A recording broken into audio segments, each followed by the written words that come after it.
Hey, I'm Ryan Reynolds. Recently, I asked Mint Mobile's legal team if big wireless companies are allowed to raise prices due to inflation. They said yes. And then when I asked if raising prices technically violates those onerous two-year contracts, they said, "What the f*** are you talking about, you insane Hollywood ass?" So to recap, we're cutting the price of Mint Unlimited from $30 a month to just $15 a month. Give it a try at mintmobile.com/switch. $45 upfront payment equivalent to $15 per month. New customers on first 3-month plan only. Taxes and fees extra. Speed slower above 40 gigabytes. See details. This episode is brought to you by LifeLock. The new year brings new health goals and wealth goals. Protecting your identity is an important step. LifeLock monitors millions of data points per second. If your identity is stolen, LifeLock's restoration specialist will fix it, guaranteed or your money back. Resolve to make identity health and wealth part of your New Year's goals with LifeLock. Save up to 40% your first year.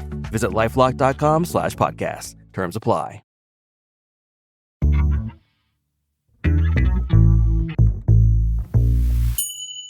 While 75% of Democrats tell Pew that they prefer a bigger government providing more services, fewer than a quarter of Republicans say the same. This divide is a persistent feature of modern American politics and can make it seem like government reform efforts, like civil service reform and getting rid of costly, inefficient regulations, are the purview of the Republican Party. Elon Musk and Vivek Ramaswamy certainly think so. They aim to cut $2 trillion from the roughly $6 trillion federal budget under the banner of the Department of Government Efficiency, or DOGE. This could be a nearly impossible feat, seeing as discretionary spending by the federal government was only $1.7 trillion in 2023. Perhaps realizing this conundrum, Musk and Ramaswamy have negotiated against themselves and revised the number to $1 trillion or $500 billion. We'll see. I'm a bit tired of how reasonable-sounding concerns around government efficiency and effectiveness get shoehorned into a witch hunt for government waste. There are serious problems with how the federal government's processes and regulations harm economic growth and the effectiveness of important social welfare programs. I'm skeptical that focusing on budget cuts does much to change that. But I'm also frustrated that it seems the only political actors talking about this seriously are on the right. My name's Jerusalem Demsis. I'm a staff writer at The Atlantic, and this is Good on Paper, a policy show that questions what we really know about popular narratives. My guest today is Jennifer Pahlka, a senior fellow at the Niskanen Center and founder of Code for America.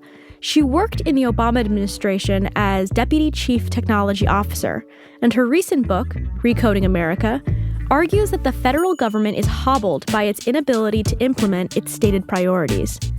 Jennifer has a message to people across the political spectrum. If you want government to work, you need to reform it. In that vein, she's much more optimistic than I on the potential for good government types to work with DOGE and the Trump administration. Jen, welcome to the show.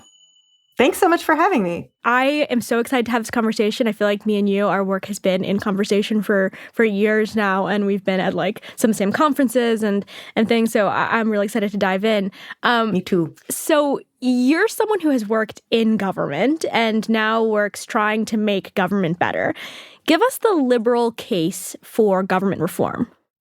Well, I feel like liberals talk about government reform. I'm not sure they necessarily need to be sold on it so much. I think the kind of reform that we need today is a little bit of a hard pill for liberals to swallow because we need government to sort of be faster, a little bit less process-oriented and more outcome-oriented. And there has been a pattern, I think, of liberals being very fond of process, of additional rules and regulations for all the right reasons and with great success, right? I mean, the environmental movement really, cleaned the air and our water, and that was through, regulations. The civil service went from being a place where you would, get a job because you were someone's friend or you, given money to a campaign to a professional place, and those are all rules and regulations that have made government better and fairer and, made our country better. But we're kind of at a point where some of those have there've been so many of them and they've stacked on top of each other so much that we're just moving very slowly. And so the kind of reform I'm talking about now does involve some things like maybe reducing, especially regulation on government itself, reducing procedures, moving a little faster. And that is the part that liberals need to be convinced about, let's say. So you have a new report out with the Niskanen Center called The How We Need Now, a capacity agenda for 2025 and beyond. What's the main takeaway? What are you trying to solve here? We're really trying to help people understand that when you think about government reform, it just seems so big and impossible. So we're trying to break it down and say, actually, there are specific things that you could do if you want a government, and this could be wrote it for federal government, but you could use it for state or local government as well. If you want government to be able to do what it says it's going to do to achieve its policy goals. And so those things come in 4 buckets, 4 pillars. The first thing is you need to be able to hire the right people and fire the wrong ones. The second is you have to reduce the procedural bloat. We've also talked about that as reducing the administrative burden on public servants, in addition to on the public, but we're really talking about on public servants, so that you get more public servants focused on outcomes and less on process and compliance. The third thing is you need to invest in digital and data infrastructure to enable all of this. And there's a bunch the federal government could be doing at the start of the Trump administration to do that, including getting the United States Digital Service funded again and the Technology Modernization Fund funded again. And then last, and the one I'm most interested in, is that we need to close the loop between policy and implementation. And what I mean by that is right now it functions as this sort of waterfall process where you have a law and then maybe it gets handed off to an agency to write regs and then, into the implementation phase. And it doesn't ever sort of circle back and say, is this working? What are we learning? What needs to be adjusted? And especially in the era of Loper Bright, this decision from the Supreme Court that's really going to change how the executive branch agencies relate to Congress, we have kind of an opportunity to rethink that relationship. And I think we should rethink it along the lines of creating feedback loops that let us adjust along the way so that we actually get the outcomes that the laws and policies that we pass intend. I think you're right when you talk in the abstract, like most people, liberal, conservative, would say, yeah, red tape is bad and the government should definitely update technology and, it'd be good if we had, a government that worked efficiently.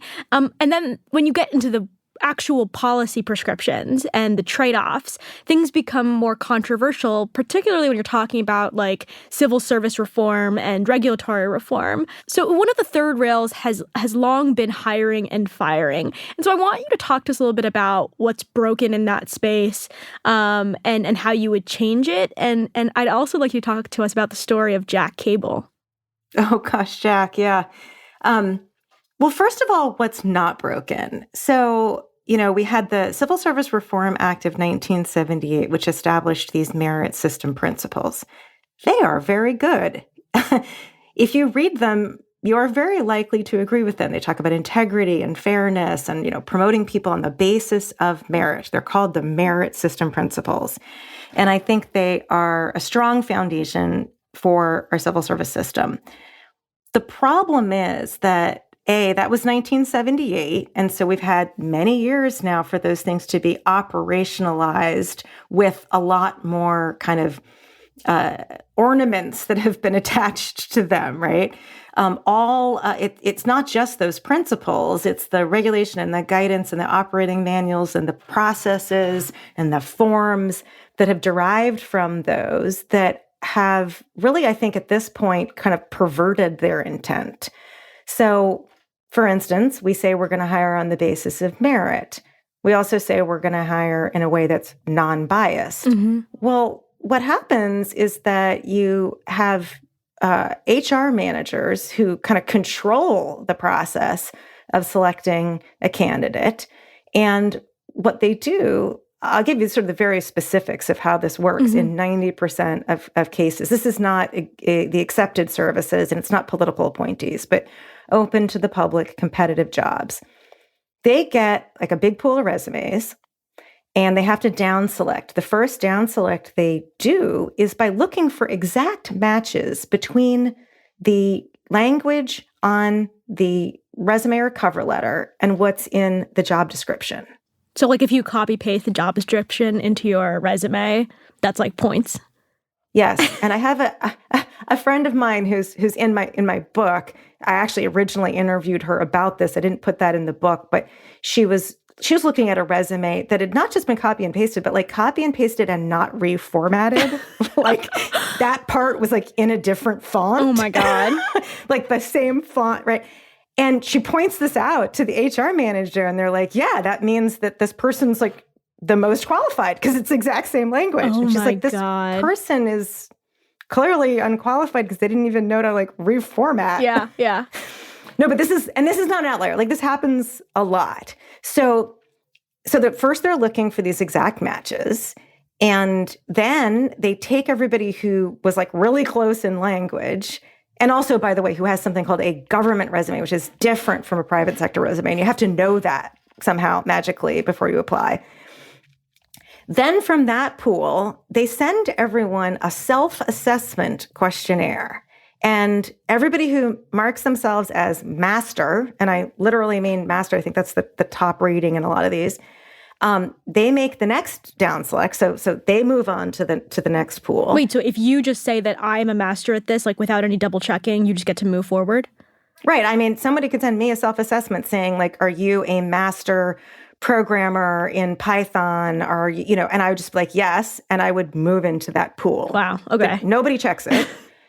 It's actually worse. It's not just that no one checks it. It's that the HR people will tell you that subject matter experts, SMEs, are not allowed to be in that part of the process. I mean, there are processes that do include them, and I can get to that. But you can't have SMEs look at these resumes and exert their judgment because they may introduce bias into the process. Now, again, I think the idea of keeping bias out is something I agree with, and I'm going to assume you agree with, and most people agree with, but that's not actually keeping bias out, right? That's what I mean about sort of a perversion of the intent.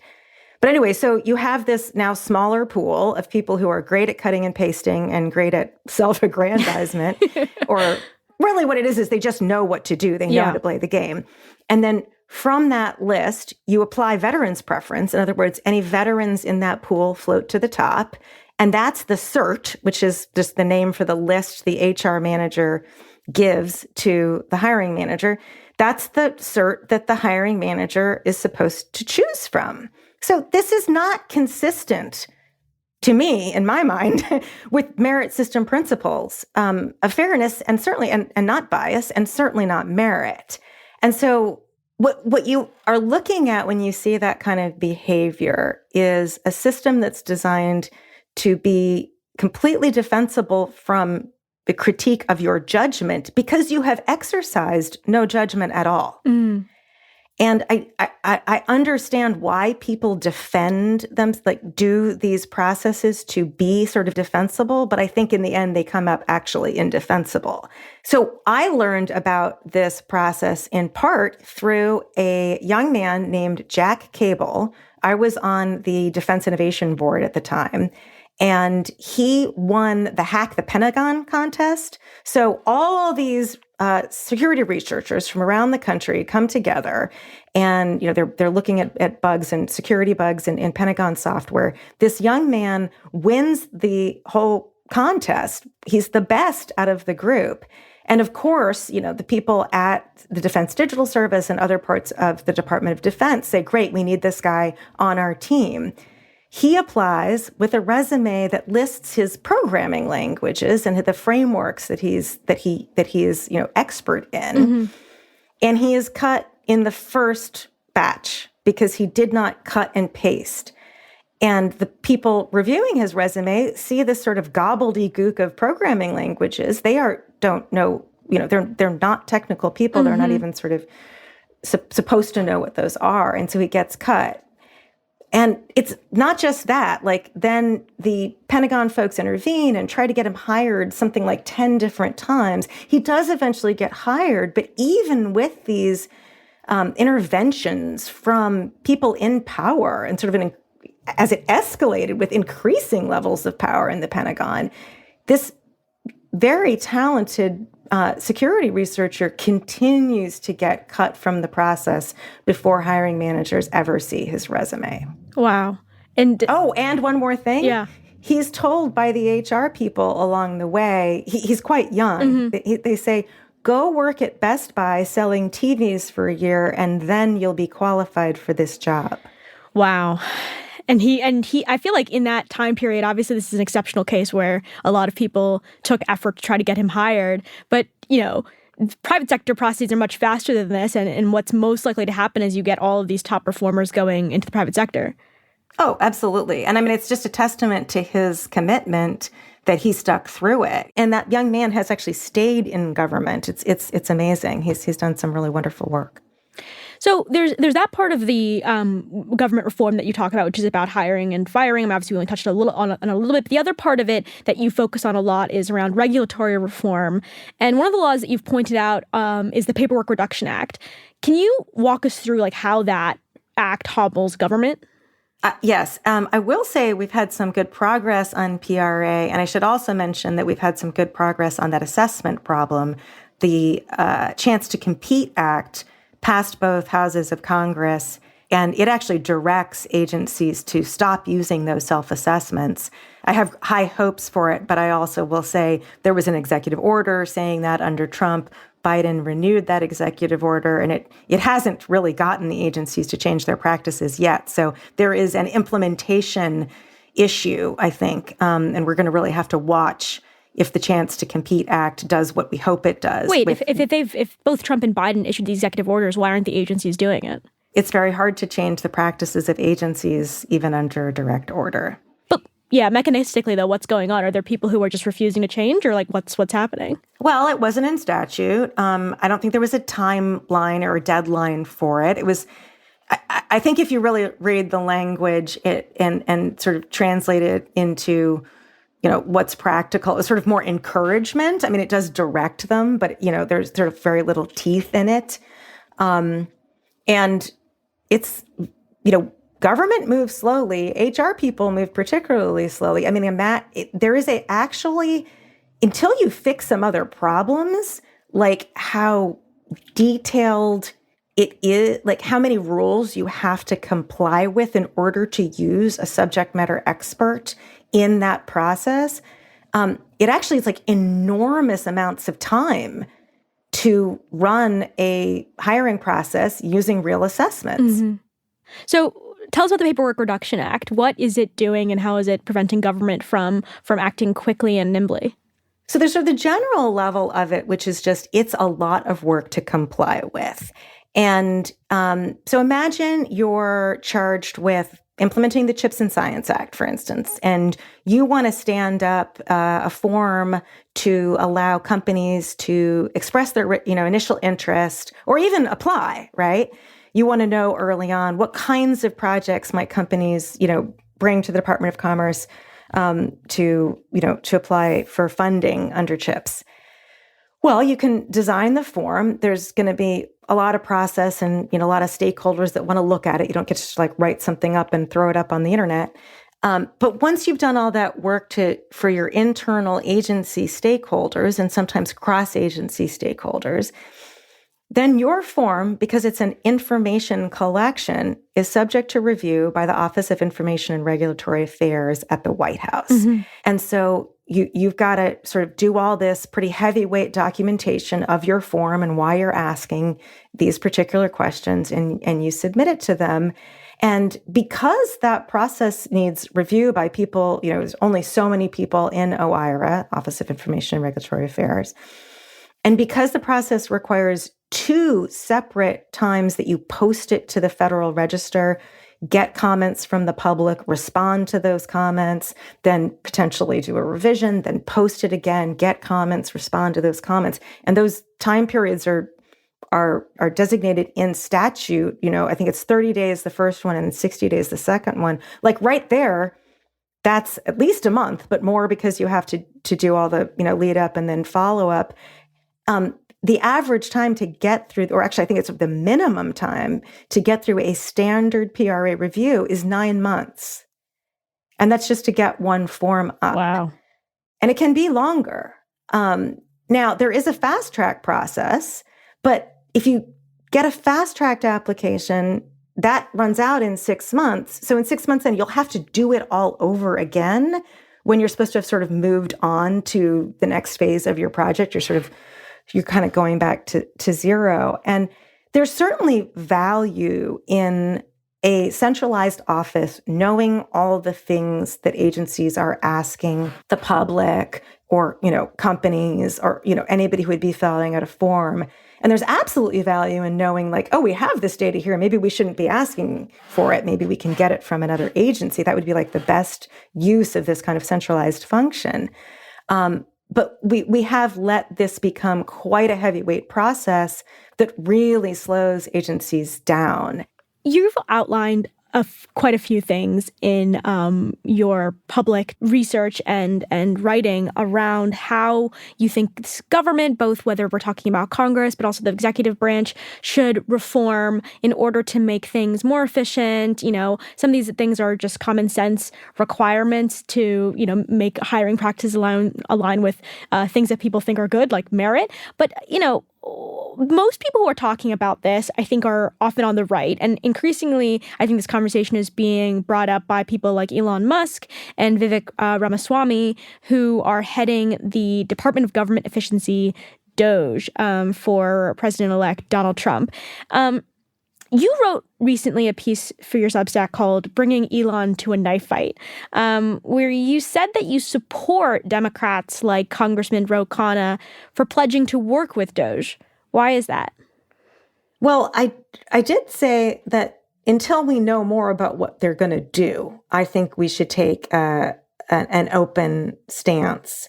It's very hard to know what they're going to do.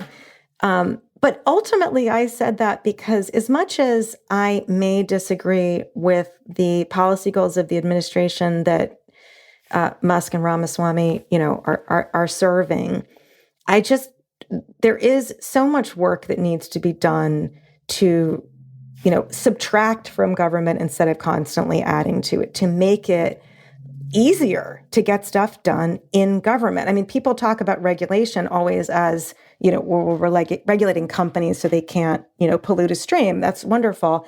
There's also enormous regulation on government itself, like the Paperwork Reduction Act or like these hiring practices that really keep us from being able to serve the public in the way that we need to. And so it's an uncomfortable position to be in because it's not like I have any crystal ball to know what Musk and Ramaswamy are going to do.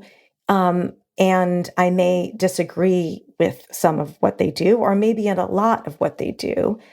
But they've really kind of moved the Overton window in the conversation about this, inefficiency, the sludge. And I think that's valuable, frankly.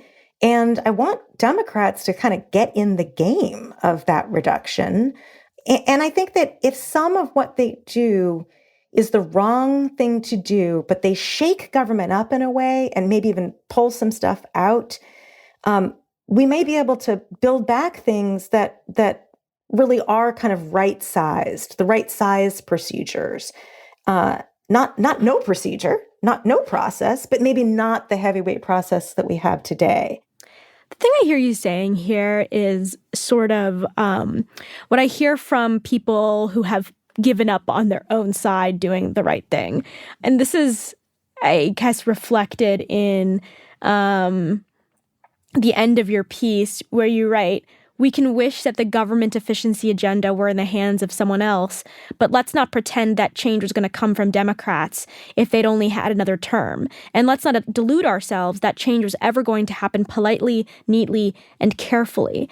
So, I mean, part of what it sounds like you're saying is, yeah, it's just, nobody wants this version of government efficiency, but there's no other way it's going to happen. Why is that the case? Like, why do you think the Democrats have been so unwilling to engage on this issue? I mean, you're a Democrat, you worked in a Democratic administration, and you've talked to many other Democrats who have very similar views to you. Why is this such a third rail for them? I'm not sure I know the exact answer to that. I think if you want to look at the Biden administration in particular, they went in with a big set of policy goals, and they actually achieved a lot of them. The 4 big bills are legislative accomplishments, significant legislative accomplishments. So they went for the what, but they neglected the how. And I think in their minds, it's like you're going to do one or the other. I think they should have paid equal attention to the how, to like cleaning out the pipes so that the what could get through them faster.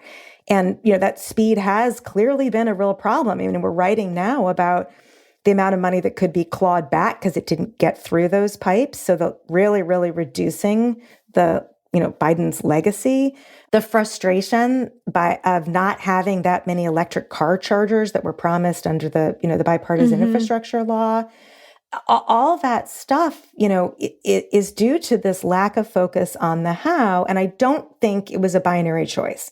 I think Biden's team could have said, we're going to spend as much energy on the how as we are on the what. But I do think there's something about the way the Democrats of course, want to be thoughtful and considered and hear all voices. And if you are thoughtful and considered and hear all voices, you tend to add policy and procedure and, ways of looping everybody in. And that actually, adds instead of subtracts just naturally. That's sort of what happens. And in some ways, the destruction from which you can hopefully rebuild kind of needs to be done by somebody who kind of doesn't care about that in a certain way.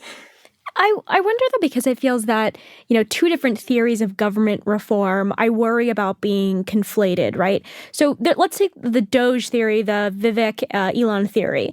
They presuppose that there are all these bureaucrats that are not really needed and all of these wasteful programs. And in a Wall Street Journal op-ed, they write that they essentially have this idea that the executive branch has wildly overstepped its multi-democratic authority by being allowed to interpret laws that Congress passes as they're implementing them. And if that's your theory of government reform, if your theory of government reform is that there's just all these people who are dead weight, who are clogging up the process, then their answer, which is, quote, mass headcount reductions across the federal bureaucracy, is reasonable. But as I understand it, your theory of government reform is very different. It's that you need a capable and nimble executive branch in order to deliver on priorities like, providing health care to poor children. But in order to do that, you actually need a highly competent, well-paid, expensive labor pool and a good deal of it. And so to me, it feels like while both of these things can call themselves government efficiency complaints, while they're both motivated by a concern about, the costs put on to both private actors, individual citizens, and other government entities, they're actually fundamentally two different political projects. So how do you see these things working together? I agree. I have a very different view of it. And I there's some part of me just thinks that if Elon and Vivek come in and spend any amount of time, if they don't just get bored or frustrated and wander off, they're going to learn this. And they may have a different set of values, but I think it's hard to miss it when you get into government, that there are a lot of incredibly smart, talented, creative, dedicated people doing really amazing work. And you just fall in love with them once you actually get in the door. It's from a distance that they look like, these unaccountable, lazy bureaucrats. Up close, they're pretty impressive. But I think where I would put a little nuance on what you just said is that I do think we need this incredible workforce. And I think we've done a bad job of balancing between what I, in my very fancy language, call go energy and stop energy. So you have more people doing various forms of sort of compliance and safeguards than you do having the people trying to build something and get it out the door. And I had somebody I worked with at one point said, like, it's like we've got 6 people building this product and at least 60 people telling us all the things we can't do. Now, those people who are saying you can't do that are not dumb. They are not lazy. I mean, there is, of course, the few bad apples in government, and we can talk about that. I'm not saying everyone's perfect. But you have people who, in fact, are, because they're good and because they really know the law and because they really feel like it is their job to protect the public using, this law, policy, and regulation, are very zealous in telling, builders what they can't do. And you have the, very well-intentioned stop energy that overwhelms the people who have sort of go energy jobs. And I'm a little biased because I work with people a lot who do technology. They're doing trying to get that form up, trying to make sure that veterans can get their benefits. They are focused on, can we get this application up so they can apply? Can we get the check to them? Can we get them their health care? The actual outcome. And a lot of people's job isn't to focus on the outcome, but to make sure that all these things have been complied with, and they can do their job very well, and it slows the people who are outcome focused down. And it's not their job necessarily to they're not supposed to do their job less well. It is the job of leadership, of OPM, of the White House, of Congress to look around and say, why do we have so many people saying no, no, no? Oh, because we put all these rules in place. And we've developed a culture of risk aversion that means we're really, really focused on making sure nobody breaks any rules at the expense of getting the job done. Leadership needs to balance the workforce between go energy and stop energy and really take a hard look. If you're going to add a regulation, you're going to add a rule. Okay, what is the cost of adding that to the actual outcome that the American public expects? After the break, Jen and I hash out the difference between political will and what she calls state capacity.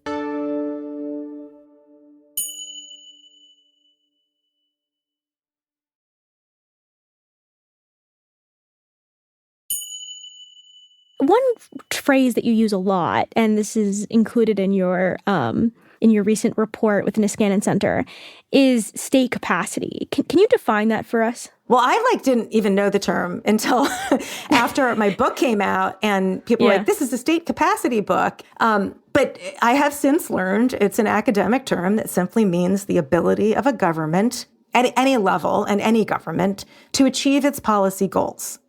So it is essentially, like I said, the how to the what. Yeah, I mean, this is a term that I think I first heard in the development economics, development political science space, and it's most commonly used to talk about the ability for these developing nations to effectuate their political priorities. So, for instance, can a country collect taxes?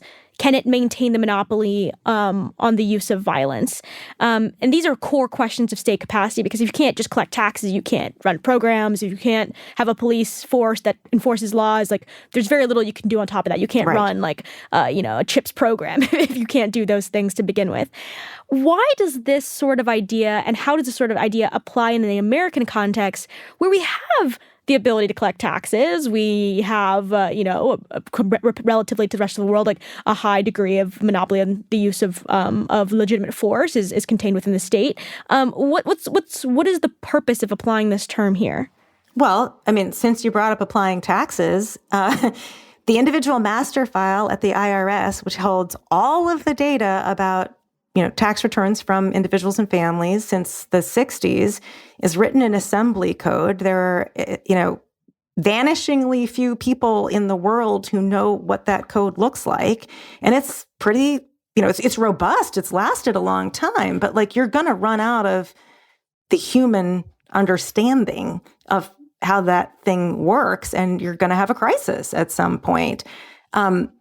That's not a crisis now, but we also don't collect a lot of taxes. We have a serious unenforcement policy, we're leaving a lot of money on the table because we have not, empowered the IRS to be very successful. So we're certainly not like a third world state in that, or an emerging state in that regard. But we are kind of going backwards in some areas. And, there's a million examples of this, but I think that it is sort of shocking to people that state capacity is now a big concern for the United States, when it used to be like we only thought about it in relation to the countries that we would, fund through the World Bank or whatever.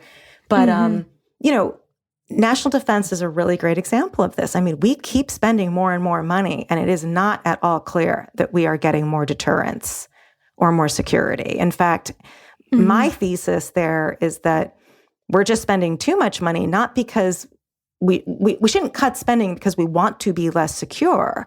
But go talk to anybody in the Department of Defense. Pretty much everyone will tell you, like, unless there's some shock to the system, we're not going to change how we do stuff. And the way we do stuff takes decades, and we have to be able to move faster because, we're spending, I think it's like almost, what are we up to? Almost $1 trillion on national defense. And yet we seem to get less secure every year, because the more money you put in a system like that, the more people double down on these very heavyweight ways of operating that are not what we need today. So I want to push you here a bit, because this is a place, I mean, I've brought up with other people. I feel like the application of state capacity sometimes doesn't feel like it fits well.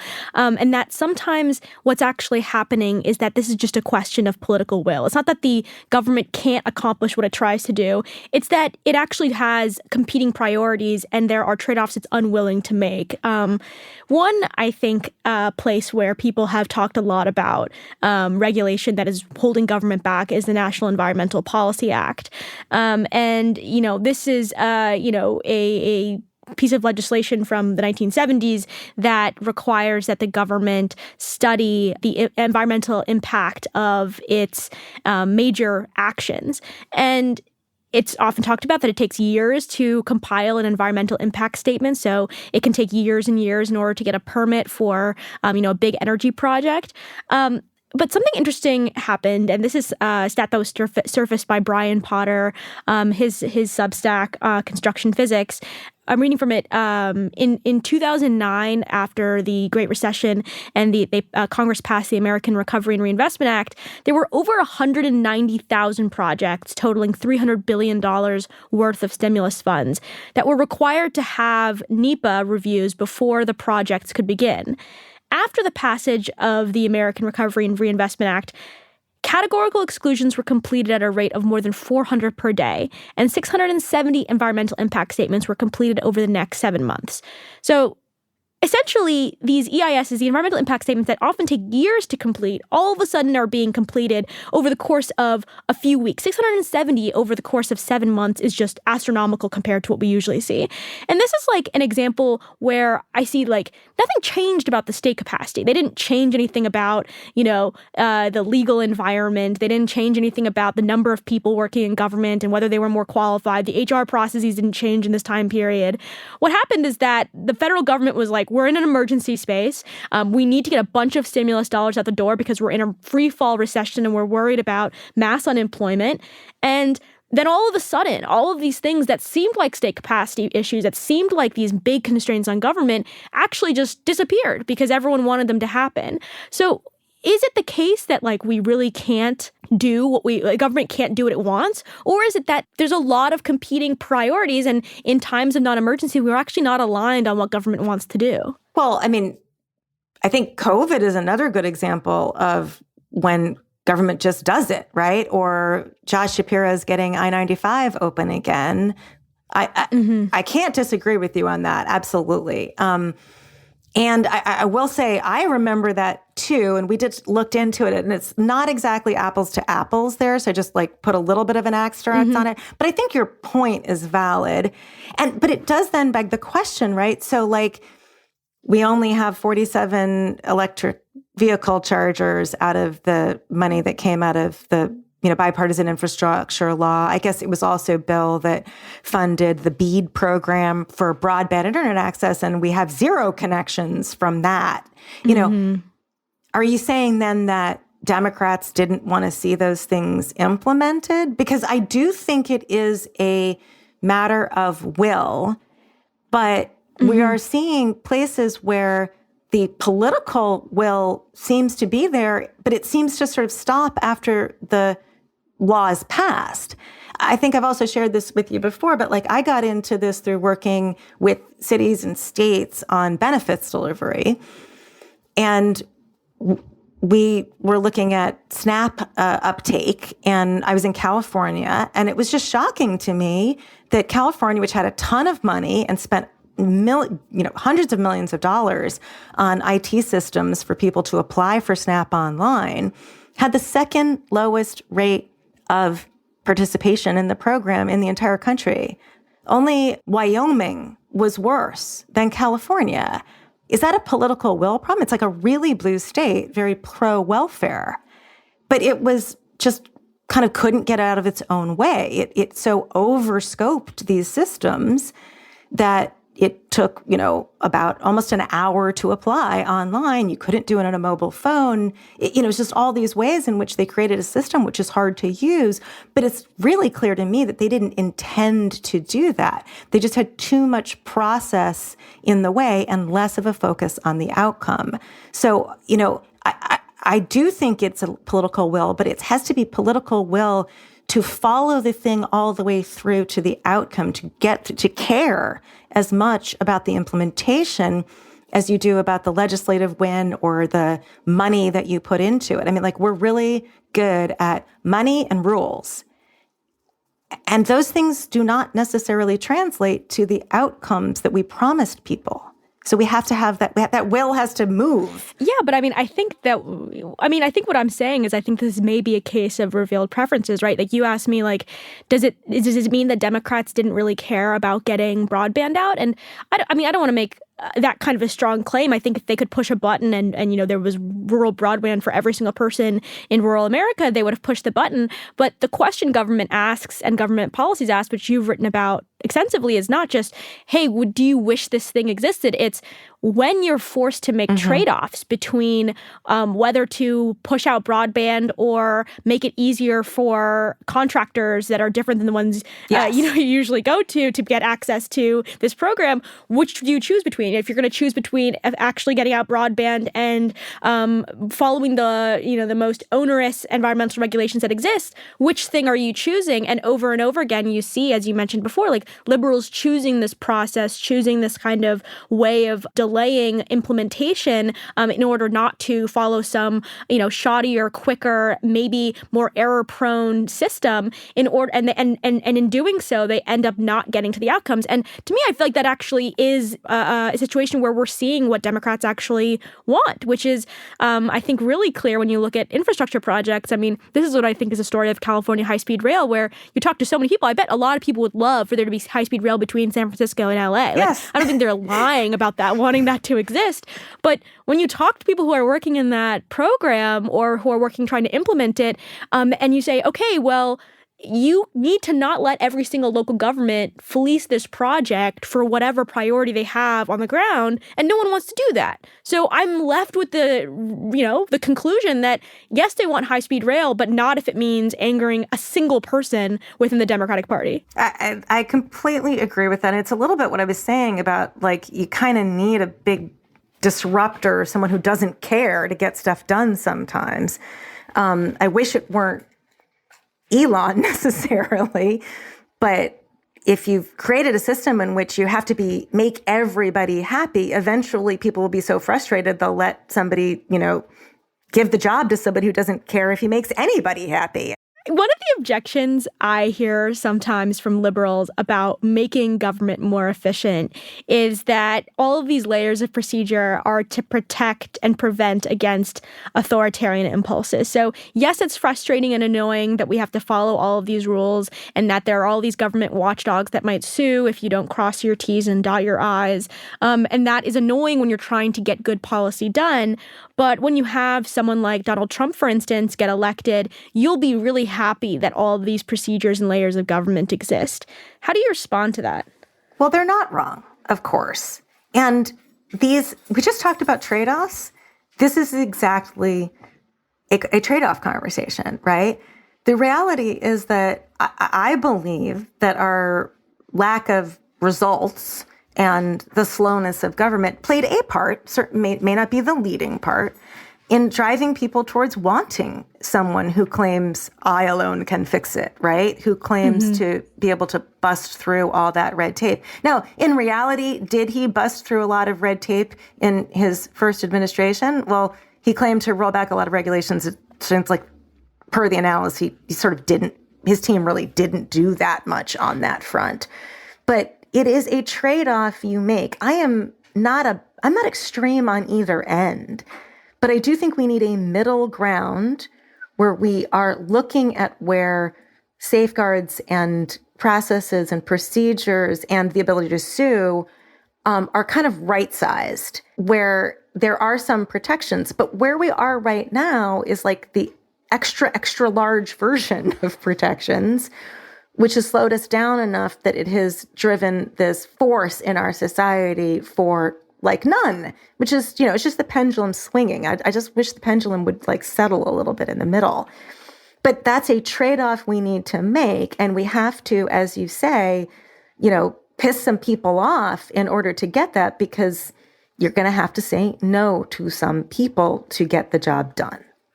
I feel like the analogy I've used a lot is to the filibuster. Yes. Which I think that a lot of liberals were, worried, when this was being debated more openly. If you get rid of the filibuster, that means Republicans will be able to pass their policies as well.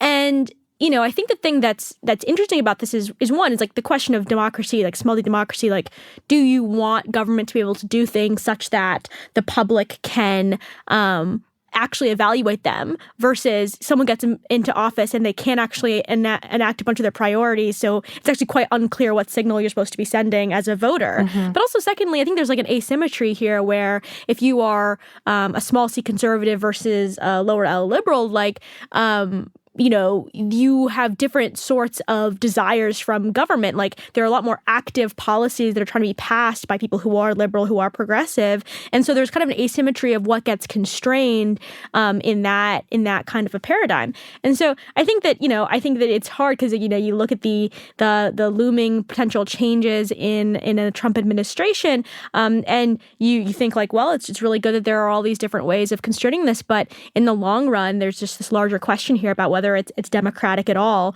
to have that happen. Like, if people are electing an executive, like, how exactly are we supposed to evaluate that work if after 4 years, so many of the policies that they promised, whether they're harmful, whether they're good, don't actually get passed?